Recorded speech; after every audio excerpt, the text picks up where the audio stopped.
So while I wasn't watching, thrips decided to congregate on this Cattleya.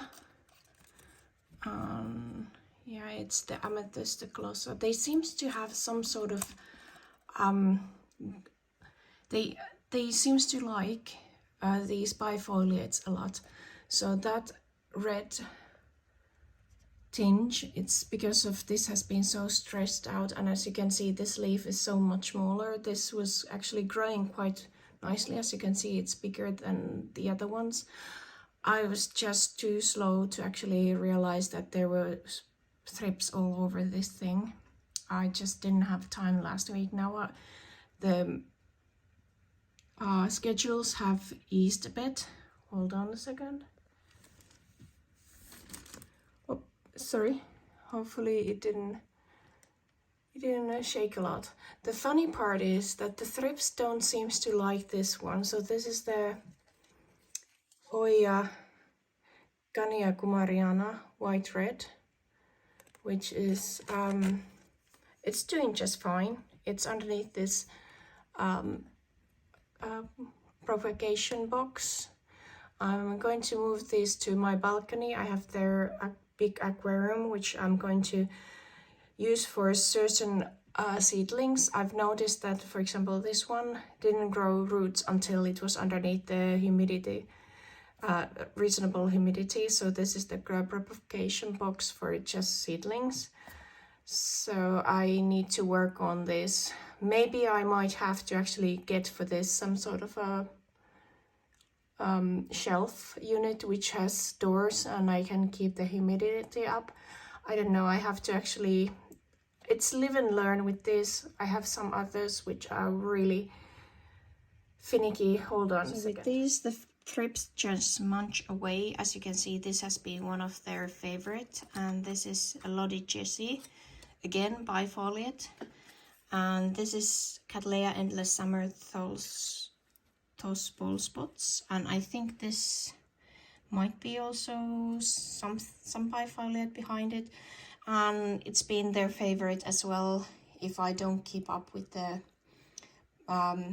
spraying. The funny part is that there are, for example, this one which is purpurata. They don't get on that much, so if I'm slow with the spraying this one, they're not that interested. If it's only when there is nothing else to eat, they go for these Cattleyas. So basically, with some really tender young plants, they seems to enjoy themselves. And the funny part is, I have all these phalaenopsis next to them, and they don't touch them. They don't breed in them. They are not interested in them. Only the Cattleyas. Seedlings, I mean. You remember this Cymbidium encephalium, which I have, and it did bloom. Well, I think it's actually blooming again, so there is probably a flower spike if I can show it to you. It's a bit darker, but it's completely different how it grows up, so it's much more rounder. I was about to actually throw this out to my balcony, but now I'm not sure. But anyway, I would need to actually get it out into the balcony, because I really need to actually get cleaning off this window and all. But yeah, don't know what to do with this.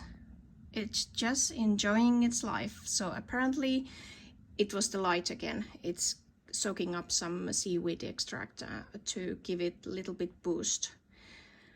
I was actually about to repot it. Nope, not repotting it now because of that bloom spike. This was actually supposed to die. This is really a mess because this is a place where I bring things to die. But it decided that it's going to push some roots, and yeah, it's completely like broken off, that one. So I don't know, maybe I'll just let it do its thing. That one was this one, the After Dark. Oh my gosh, these are so... I'm not good with these ones. So I was too late with this one. So this is the witchcraft, and all the roots are up here. I cannot take it down because it's getting the moisture from the other ones. Maybe I'll put some moss around these and take it off later, and with the moss put it into the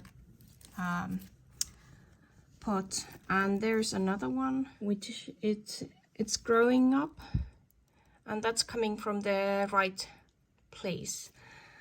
I don't know what to do with these.